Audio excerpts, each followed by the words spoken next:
బతుకంటే బొమ్మల ఆట అని తెలుసు, కథ అని తెలుసు,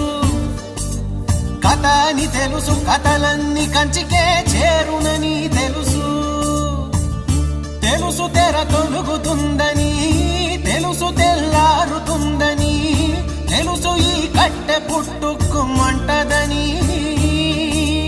తెలుసు ఈ మట్టి మట్టిలో కలిసిపోతదని, ఇన్ని తెలిసి ఇరకాటంలో పడిపోతావు ఎందుకని?